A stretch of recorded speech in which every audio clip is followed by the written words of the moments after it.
thank you for, first of all, interacting and answering those questions. I think this is a topic that is very close to my heart. It is something that I think I've dived into my entire life without really knowing. And I'm sure that everybody watching, you all can relate, as per the comments that Lindsay just read, where being multi-ethnic, multicultural, multilingual beings comes with its own set of challenges. And we are navigating in this world that has evolved through, globalization at such a rapid rate, where we come back and ask ourselves the question of identity. What is identity? Who are we? And how should we express ourselves when we are made up of so many different parts and so many different experiences, languages, values, and everything in between that has molded us to be the people that we are and continue to evolve being or becoming.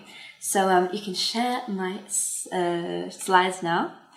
So hello everybody, and welcome to a session that is gonna change the way that you think about yourself, the way that you define your identity, and the way that you interact and connect with others. So in this talk, I really want it to be about you. I want to make you guys think. I want to inspire you to question your beliefs and question some of the ways that, you show up in the world and define your identity.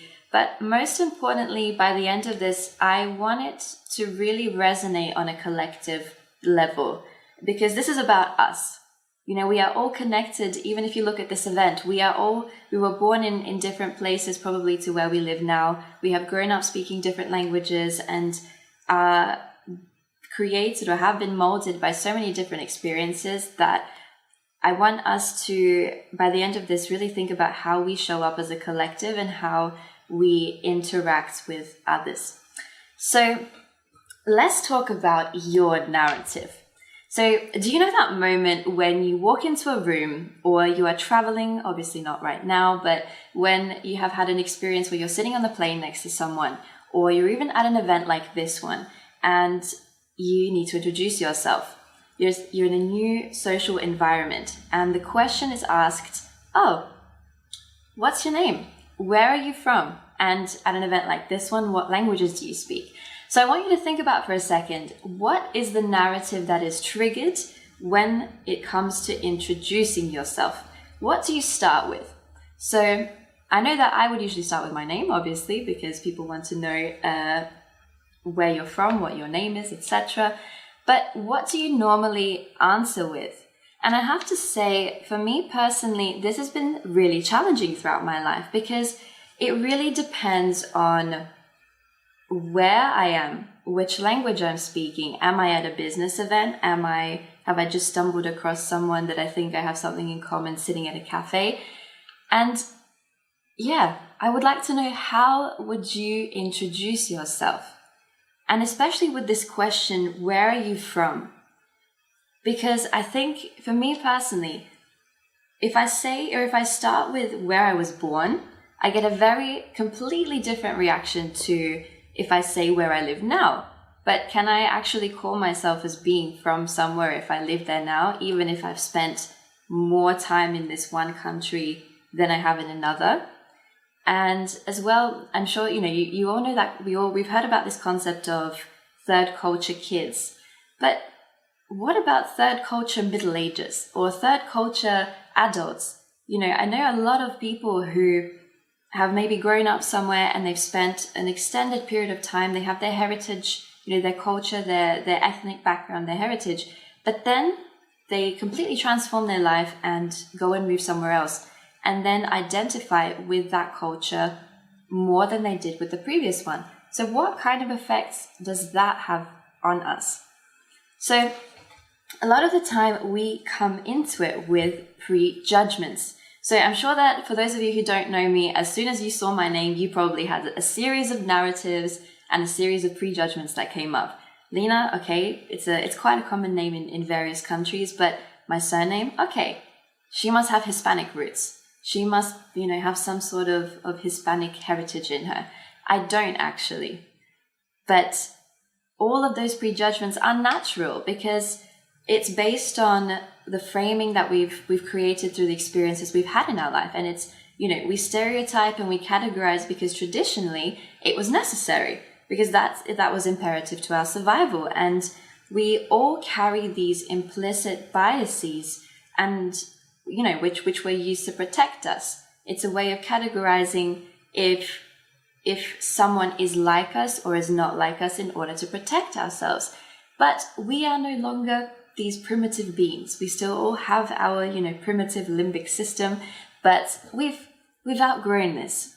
So today in this talk, I really want us to explore our personal identity through the internal narratives, the stories that we tell ourselves, not only when we, the ones that we tell others when we introduce ourselves, but what do you tell yourself about who you are? What are the stereotypes that you carry? And I want us to as well be able to deconstruct this assumed linearity. So what I mean by assumed linearity is that, okay, your passport, the place of your birth, the country that you have grown up in, that you have to be one and you can't be the other. So you are, for example, for me, this idea of I'm either Latvian or I'm Australian. I can't be both. Or if I am both, okay, that's accepted. But what about a third culture? Can you have an identity that relates to 4 cultures? So this is a question that I want you to ponder on a little bit. And after we have explored these 4 key things, the reason why we're going to explore these 4 key things is because I want it to lead to growth and expansion and connection rather than distinction. So instead of us asking or wanting to find out why someone has a certain accent in order to fit a type of mold that we have created in our minds, or this assumed stereotype, and trying to fit, simplify someone's existence, that we use these types of questions and we ask new questions, evolved questions, in order to connect to others on a deeper level, rather than distinguish ourselves and try and disconnect. So yes, that was what I hope we take away from today. And I want to ask you the question, how do you identify yourself? So we started off about the introduction, but sit for a moment and think, how would you identify yourself? Do you think of, the language that you speak primarily? What are the stories that lie behind how you identify yourself? And what language do you use? So I'm going to touch on the topic of language and identity afterwards as well. But the reason why I ask this question is because from the minute that you wake up in the morning, every action that you take, every habit that you have created in your life, and the way that you show up in the world is because we all, through our actions and our words, want to remain consistent with our identity. And sometimes there will come curveballs when, you're explaining or you're talking about something and someone has a different image or a different vision about who you are, which doesn't resonate with how you think you are. And that causes this level of dissonance. Or for example, let's say if I say that I am a confident person, and then I have an experience, could be in a different language or in any type of scenario where I don't act confidently, or I feel nervous, a little bit like this presentation, I'm doing this presentation right now, it brings up this inconsistency. But essentially, the most powerful force in the human psyche is our needs for our words and our actions to be consistent with our identity. And how do we do that? Through language. So, there we go. Before I touch on the concept of what identity is, because I think it's always good to have a generalized definition before we dive into the depths of it. But I want to tell you a little bit of a story, and it's quite a personal one. And as I mentioned earlier, it's the reason why I wanted to talk about this topic, because I've kind of developed this standardized narrative of whenever somebody asks me, who are you? Or if I were to answer the question, who I am, it's I'm a Latvian-born Australian, living in Germany. But that's all simplified for the ease of, communication. I mean, if we all went into our life stories, or we even were to mention, what has happened in the last 3 years, I'm sure we'd be sitting there for 3 hours just answering the question of, so what's your name? Who are you? Where are you from? But the key thing is that there was a point in my life where I felt a real disparity between this way of identifying myself and who I really was. So for the longest time, my name actually wasn't lina.vasquez. My name was Lina Strode, which is my Latvian surname. And my stepfather is Peruvian. And I remember at the age of 10 when I had my surname changed, I felt so proud because I felt like this had suddenly, I was provided with a container set up by society. So this assumed linearity of identity where, because I now had a Hispanic surname, I now had almost received validation as to why I could dance really well, or as to why I spoke Spanish, or why my family went to a Hispanic church every Sunday.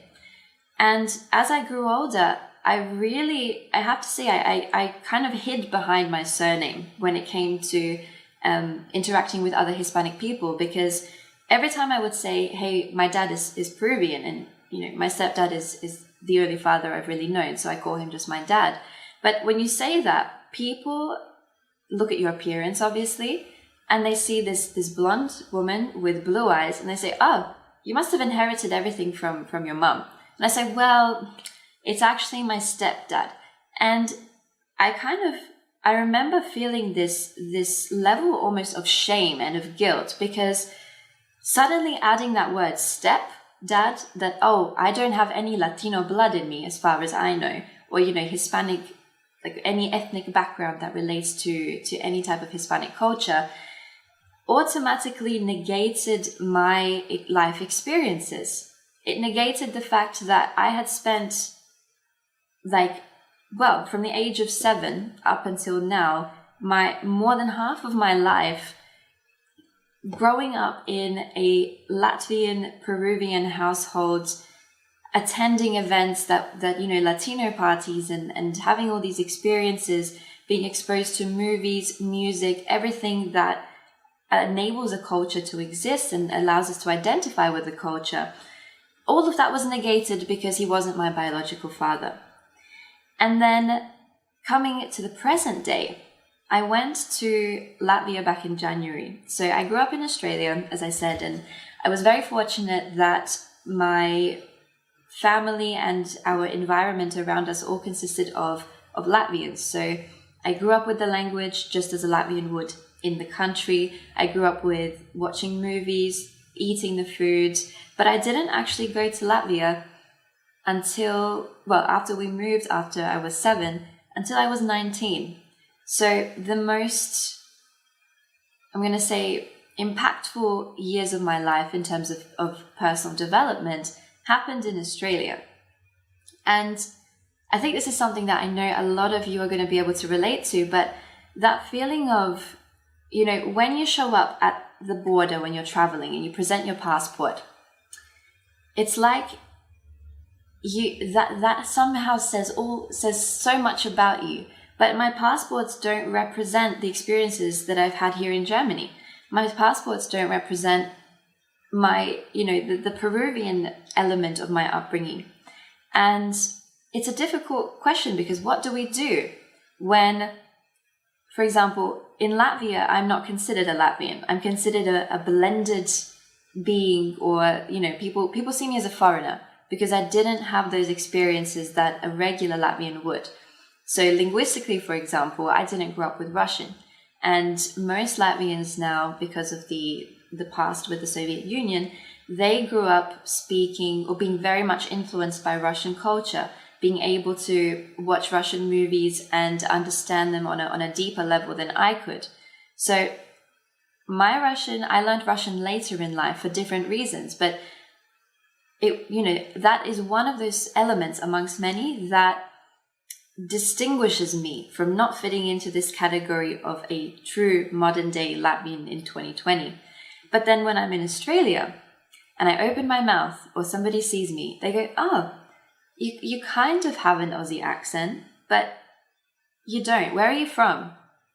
So I'm a foreigner in Australia, I'm a foreigner in Latvia, and I'm a foreigner here. And I remember for the longest time, I asked myself, well, which is the real me? It was, it almost felt like through society and through social interactions, there had to be one cultural identity or two maximum. And it caused this dissonance within of, which is the real me? So I wanna know, have you ever had this experience as well and questioned if you know who the real you is?